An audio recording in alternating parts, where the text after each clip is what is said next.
Bom dia, bom dia, bom dia! Chegou dezembro, chegou época de Natal, época de Ano Novo, essa época que a gente ama, e época também do Natal Solidário. Gente, terceiro ano do Natal Solidário aqui. Infelizmente, esse ano eu queria ter feito alguma coisa bem antes. Não deu também, mas uma hora vai dar, né, gente? Eu só prometo, mas vou fazer o quê? Minha vida é uma loucura! Não é todo mundo aí que acorda 1h30 da manhã, que nem eu, pra trabalhar às 3, né? Então vocês imaginam a loucura que é minha vida. Bom, como eu disse a vocês, gente, eu queria muito ter preparado alguma coisa aí pro nosso Natal Solidário, mas esse ano eu tive a ideia de distribuir cesta básica, né? Eu vou dar algumas cestas básicas para as famílias e, né, tem sempre seguidores aqui que ajudam a gente. Então, eu vou deixar o Pix do meu irmão, porque eu não tenho Pix no Brasil. Vou deixar o Pix de Beto. Beto já foi no supermercado. Vou até deixar as fotinhas aí da cesta básica. Já vi o preço da cesta básica. E quanto a gente conseguir arrecadar, a gente vai dar a cesta básica para famílias carentes aí nesse Natal. Porque a gente sempre dá brinquedo, né? Mas quando eu fui para as comunidades aí entregar os brinquedos, eu vi que a fome lá também era grande, gente. Eu sei que vai chegar uma hora que vai ficar grande, a gente vai poder dar brinquedo, cesta básica, mas por enquanto a gente faz o que a gente pode, né?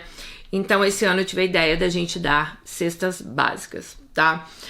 Bom, se alguém aí também, né, for do Espírito Santo, quiser dar brinquedo, é tudo bem-vindo, tá? Mas a ideia esse ano é dar cesta básica. Então eu vou deixar no primeiro comentário aí o Pix do Beto, que é meu irmão, para que quem quiser aí pode mandar. Vocês sabem, é confiável, a gente todo ano filma, mostra para vocês como são as entregas e tem sido bem legal isso. Bom, mas vamos lá para nossa história de hoje. Deixe seu joinha, deixe seu comentário, sejam todos bem-vindos. Se apareceu o sinal de hypar aí, dá uma hypada aí nesse vídeo e bora lá comigo. Querida Dani, faz um tempo que conheci seu canal. Desde então, me emocionei, já chorei muito, ri com você e, lógico, me identifiquei e senti esperança por muitas vezes. Eu gostaria muito que a minha história fosse contada, devido a tudo que eu passei. Eu tenho um filho de 4 meses que meu pai nem conhece. Não se preocupe, pois eu vou mudar todos os nomes. Eu me chamo Lia e vivi num lar disfuncional. Mas na época eu não entendia o que era isso. Meu pai desempregado e minha mãe sustentava a casa com a pensão que recebia.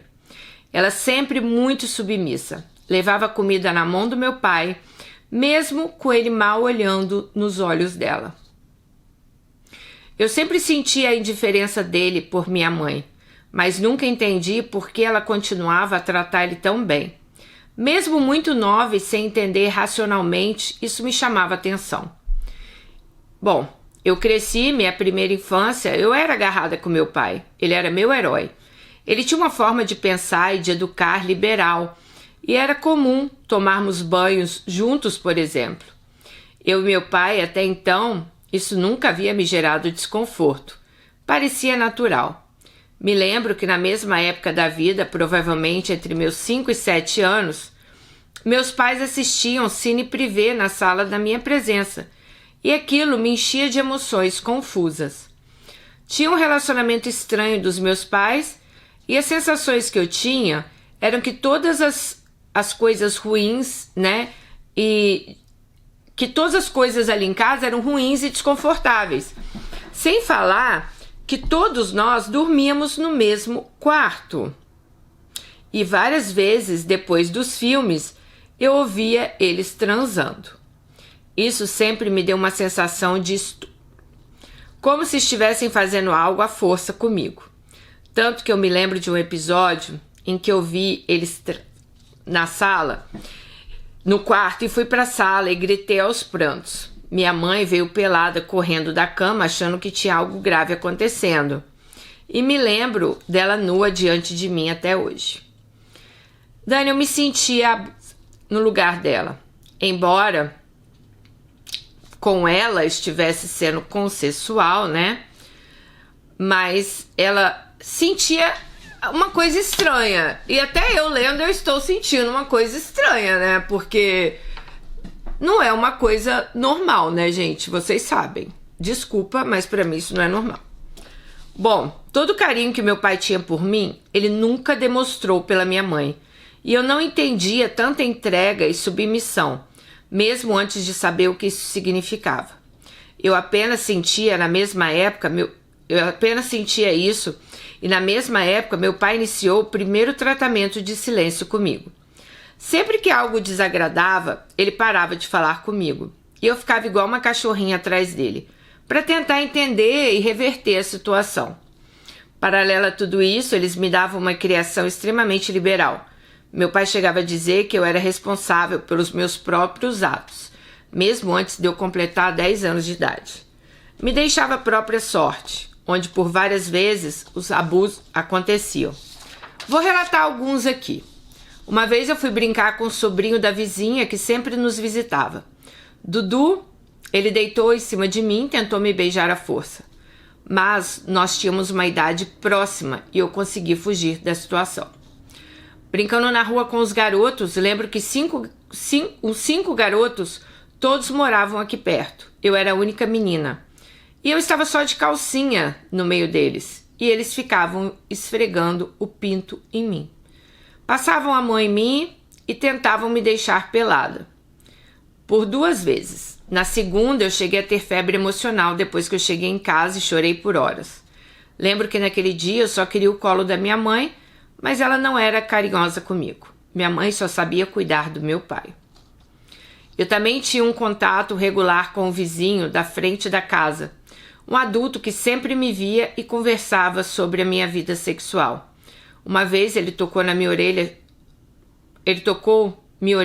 cheia de brincos e disse que era ruim para o homem beijar porque isso não dava tesão.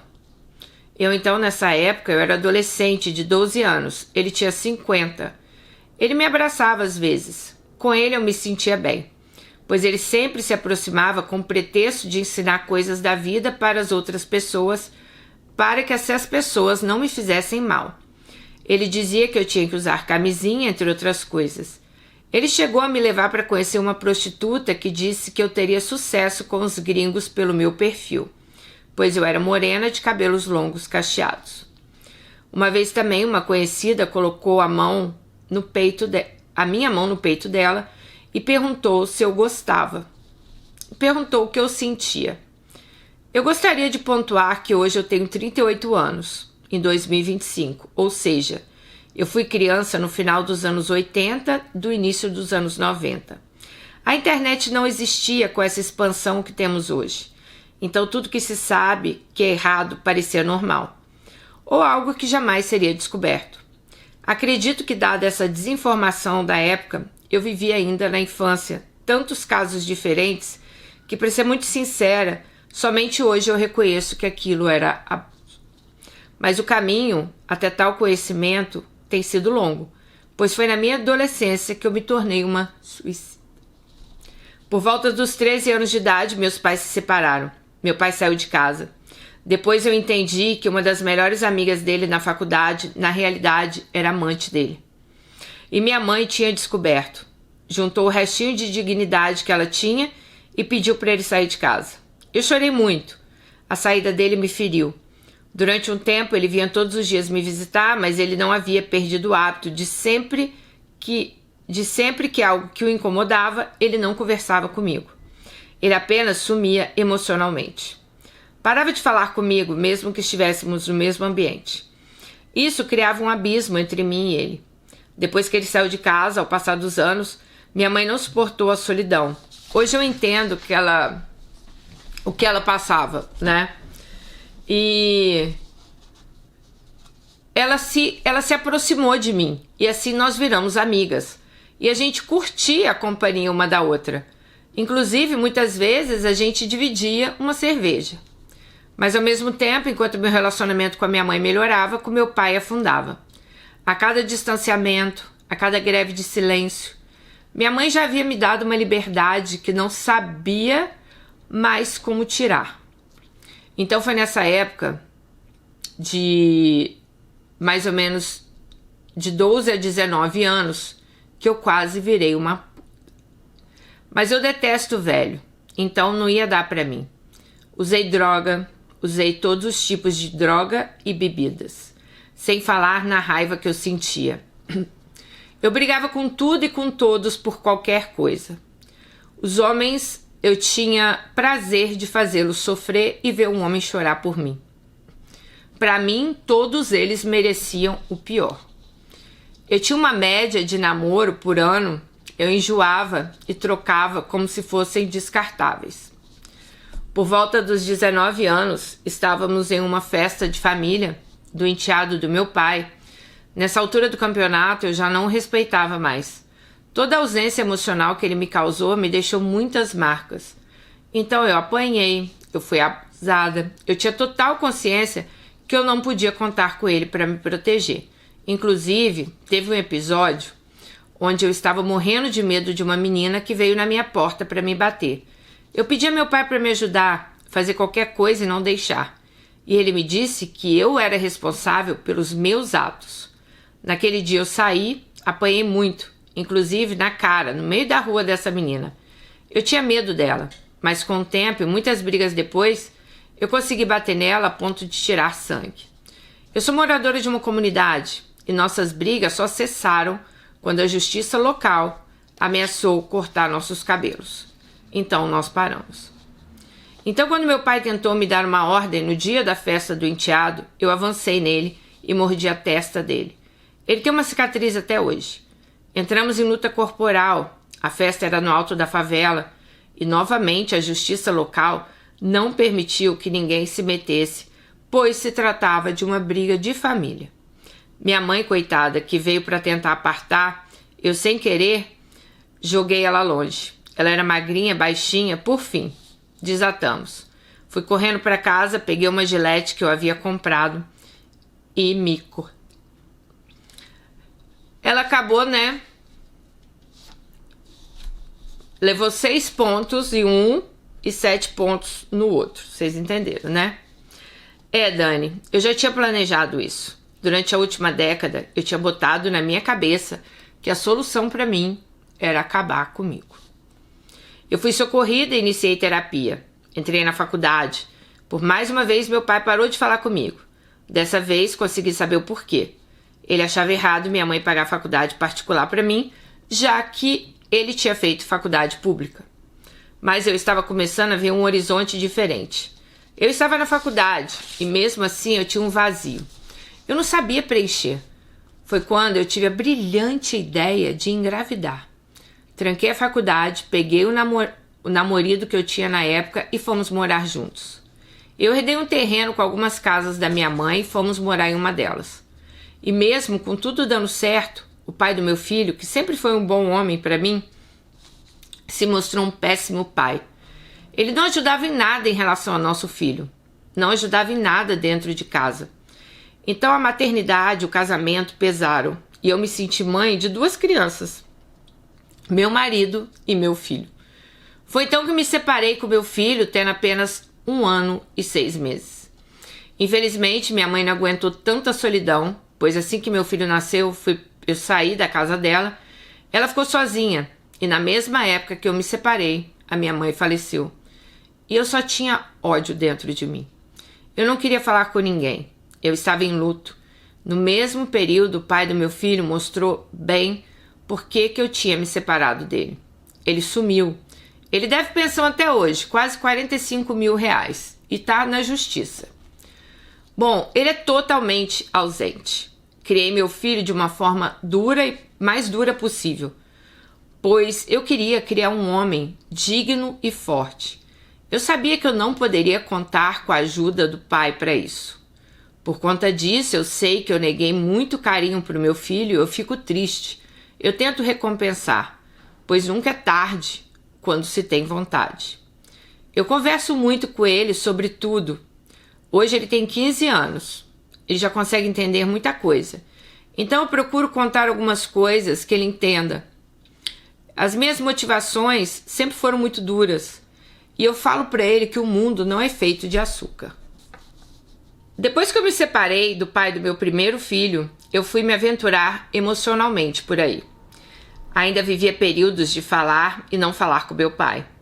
A cada briga ia doendo menos. Eu acabei me envolvendo na época com um vizinho.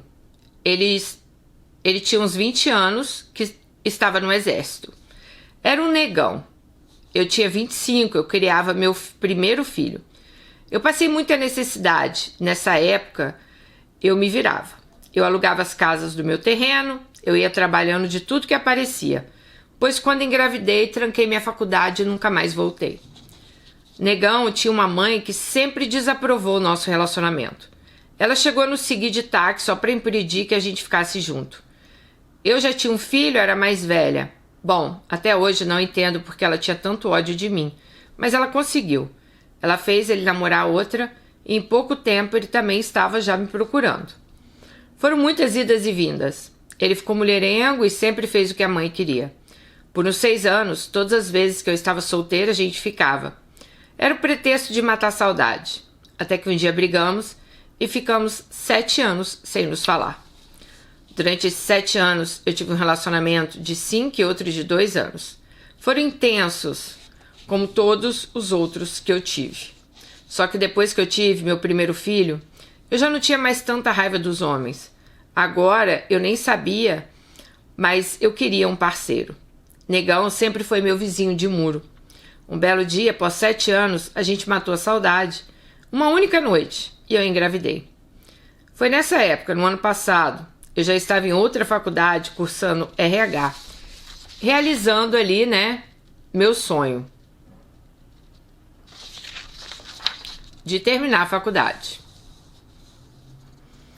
Bom, quando ela engravidou, ela estava fazendo terapia, tudo isso, e o pai dela não gostou. Então ele novamente parou de falar com ela. E ela falou que ali ela decidiu cortar qualquer tipo de relacionamento com ele. Mais uma vez, Dani, ele parou de falar comigo sem eu nem entender. Mas eu decidi que dessa vez eu não iria atrás para conversar. Eu não ia implorar para a gente ficar bem. Eu ia sumir da vida dele. Para ser sincero, eu já nem sinto mais a falta dele e nem vejo ele mais como um pai. Hoje ele é apenas um homem que eu conheci nos meus 38 anos de vida. Sou grata a tudo que ele me ensinou, mas eu não quero e nem gosto da presença dele. E a minha gravidez não podia ter sido mais conturbada. Negão, influenciado pela mãe, pediu um teste de DNA. Aquilo mexeu muito com a minha moral. Eu só pensava em tomar veneno. Eu me senti abandonada, humilhada, exposta, ridicularizada publicamente. Ele justificava que queria porque a gente era solteiro, mas na realidade, porque a família dele é bem de vida. Então, acho que por isso que a mãe dele achou que eu ia dar um golpe nele. A mãe dele fez um inferno na minha vida. Espalhou para o bairro todo que havia um teste a ser feito. Disse na minha cara que, como aconteceu com ela, se ele não quisesse estar comigo na gravidez, ele não seria obrigado. Tentou chamar umas 3 ex dele para o chá de bebê do nosso filho e eu cancelei o chá. Até depois que nosso filho nasceu, ela botou meu filho de meses no colo de uma ex dele. E até hoje eles tentam me empurrar a goela abaixo a presença de pessoas do passado dele. E eu sempre preciso me impor. Mas sabe, eu não queria que fosse assim. Na gravidez ele foi bom para mim, ficou comigo. Fiz uma cesárea de risco e ele ficou comigo e toda a internação. Cuidou de mim, mas assim que a gente saiu, ele mudou. Toda aquela presença acabou. Ele vivia falando que ele não queria se casar e que uma hora ele iria acabar ficando com outra mulher. Eu não quis ouvir isso e nos afastamos, cada um para o seu lado. Ele é louco pelo filho e pelo menos não deixa faltar nada. Meu filho tem plano de saúde, pensão. Qualquer necessidade que eu demonstre, ele se dispõe a ajudar e estar presente. Mas hoje parece que eu tive um filho com um homem estranho. Eu sofri e ainda sofro. Meu filho hoje tem 4 meses. O pai já tem outra pessoa e eu mal falo com a avó. O meu pai nem conhece o segundo neto. Eu faço muito terapia, sabe, Dani? Também cuido muito da minha vida espiritual. Aprendi a me nutrir do amor dos meus filhos. Eles são tudo para mim. Logo, tenho muitas razões para viver. Agora, muitas vezes eu sinto que eu falhei na vida. pela segunda vez, pois o médico disse que eu não posso mais ter filhos. E foi ouvindo as histórias das Alices que eu me encho de esperança de ainda ter minha família. Diferente da que eu cresci. Eu não quero luxo, mas parece que o mundo está escasso de amor, carinho e lealdade. Não quero nada para agora. Meu foco é meu filho, que ainda amamenta, e meu filho que está entrando no 2º grau. Eu tenho noção da responsabilidade de estar formando pessoas boas, homens do bem, respeitosos e educados. Para o dia que eles se casarem, eles possam fazer alguém feliz de um jeito que eu ainda não fui. Eu sei que eu preciso rever meu conceito a respeito dos homens que deixo entrar na minha vida. Mas ainda não entendi até que ponto meu relacionamento com meu pai influenciou nisso tudo. E o fato dele não conhecer meu filho, né, também me machuca. Mesmo que ela falou que isso foi por escolha dela, né, assim, também não levou o filho lá, tá? Então isso não sai da cabeça dela. Mas, ao mesmo tempo, Dani, só de imaginar a presença do meu pai perto de mim, eu sinto nojo. Então ela veio desabafar com a gente que ela não sabe, assim, na verdade, o que ela sente. Olha, Alice, todas as meninas que têm uma família disfuncional aqui neste canal, e eu vou incluir eu nesse meio, porque eu também acho que eu tive uma família disfuncional, pelo menos numa certa parte, elas têm o sonho de ter a família Margarina. Mas olha só, ninguém tem essa família, amiga. Hoje em dia a gente vê várias coisas. Gente, eu vou falar essa menina porque assim, já que ela tem 50 milhões de seguidores, acredito que vocês conheçam. Vocês lembram Virgínia e o Zé Felipe? O que a gente via nas redes sociais? Um casal rico, bonito, jovem, apaixonado, né? Com 3 filhos lindos, avião particular, babás, empregados, casa, viagens, tudo. E quando eles falaram que se separaram, foi um choque. Por quê? Porque a realidade que eles mostravam era muito diferente nas redes sociais. Então, isso acontece muito. As pessoas, muitas vezes, elas mostram uma realidade que elas nem passam, que nem é delas, né? Então, do mesmo jeito que você sente essa vontade, eu acredito que muitas mulheres sintam, tá? Mas quando vocês entenderem que o amor por vocês tem que vir em primeiro lugar, foi assim que eu tirei homens ruins da minha vida. Foi assim que eu parei de me envolver com pessoas que não me mereciam, sabe? Quando eu entendi que eu tinha que me amar em primeiro lugar. Então, se eu me amo, como eu vou deixar alguém me machucar? Se eu me amo, como eu vou estar com uma pessoa que não quer estar comigo? Sabe? Se eu me amo, como eu vou deixar alguém falar alto comigo? Então, eu aprendi isso. E a partir do momento que eu aprendi isso, eu consegui colocar somente pessoas que me tratam bem perto de mim. Olha, eu acho que o seu relacionamento com seu pai e com sua mãe não era uma coisa normal, tá, amiga? Eu vou falar pra você. Essa questão deles botarem você pra ver filme pornô com eles. Eu lembro que meu pai, na época, ele tinha a revista Playboy. Lembra da revista Playboy? Meu pai adorava a revista Playboy. Meu pai escondia as revistas Playboy pra eu e meu irmão não ver, que a gente era criança. Né? Mas claro que a gente sabia que tinha revista Playboy lá em casa, porque a gente também não era cego. Agora, imagina eu sentar num sofá com meu pai e com a minha mãe e ver um filme pornô. Ver um homem ali chupando a mulher, né? Então, eu acho que é uma coisa muito desconfortável. Então, eu acho que é por isso que você tem essa meio distanciamento ali com seu pai. Que é algo que realmente a figura dele ali não te deixava confortável, né? Eu acho que você tem que tratar mesmo com terapia, né? Tem essa questão aí de seu pai fazer a lei do silêncio aí com você também. Ai, não vou falar com você. Vai entender, né? Gente, tá difícil entender a cabeça das pessoas ultimamente. Mas eu acho, Alice, que você tem 2 filhos que dependem de você, 2 filhos que te amam. E você tem que mostrar pra eles a mãe que você pode ser, sabe? Por exemplo, eu tento fazer pros meus filhos tudo que a minha mãe não foi pra mim. Não que a minha mãe fosse uma mãe ruim, mas ela não era a mãe, né, que eu leio aqui de vocês, sabe? Aquela mãe que estava sempre preocupada. Minha mãe também me deu uma educação muito liberal, igual você. Eu fui muito presa com meu pai. Muito presa, sim. Eu ia para as festinhas, tal, mas meu pai levava, buscava, tinha hora para chegar em casa, tudo aquilo. E a partir do momento que meu pai morre, eu entro na casa da minha mãe com 17 anos, sem horário para chegar em casa, podendo ir para onde eu quisesse. Eu pegava o carro, eu não tinha nem carteira ainda, eu não tinha nem 18 anos. E eu pegava o carro, eu ia para os lugares, né? Às vezes dormia fora. Então, assim, foi vidas assim que eu tive muito diferentes, sabe? E eu tive que ir me adaptando, porque ao mesmo tempo que quando eu morava com meu pai eu queria mais liberdade, quando eu morava com a minha mãe eu queria que ela se preocupasse mais comigo. Vocês estão entendendo? Então, pra você ver, a gente também sempre nunca tá tão feliz assim, né? E não que a minha mãe sentasse comigo pra ver filme pornô, tá, gente? Nada disso. Mas ela me deu também essa liberdade. Eu podia sair, eu viajava, eu ia pra casa de namoro. Então, assim, eu tinha essa liberdade, né? E ela era uma mãe, assim, eu sei que ela gostava da gente, né? Mas a minha mãe era uma mãe diferente, eu não sei explicar, né?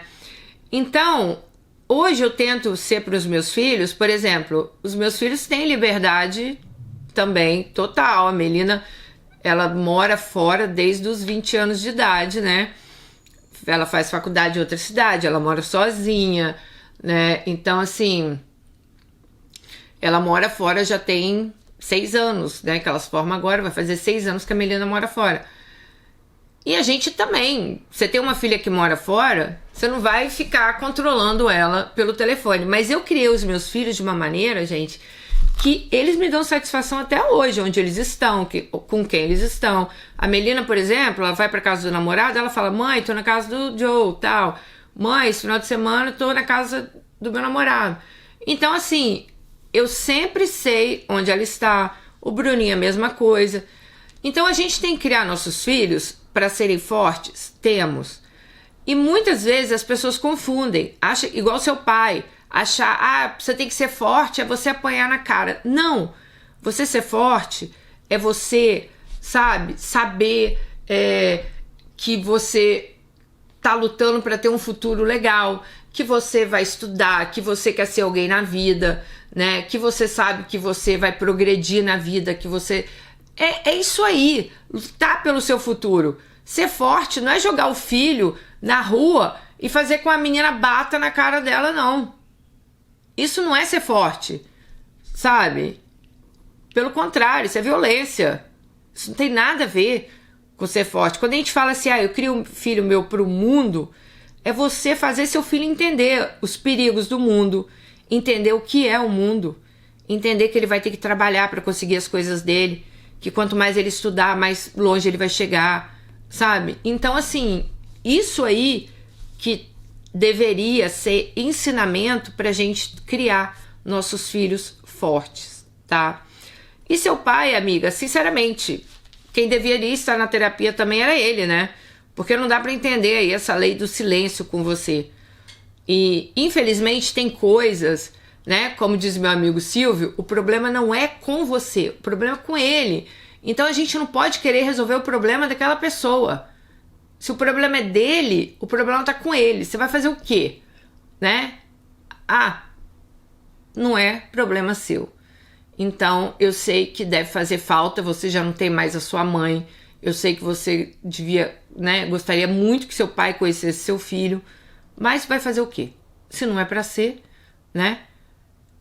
Viva a sua vida aí tranquila com seus filhos. E eu acho que tudo tem hora certa. Tomara que seu pai caia aí na real, que ele precisa de você, que você precisa dele, que você gostaria que ele tivesse, né, os netos. Mas eu acho que amor a gente não cobra.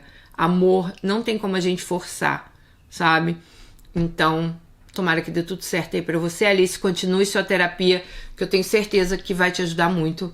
Um beijo, fica com Deus e até o nosso próximo vídeo. Tchau!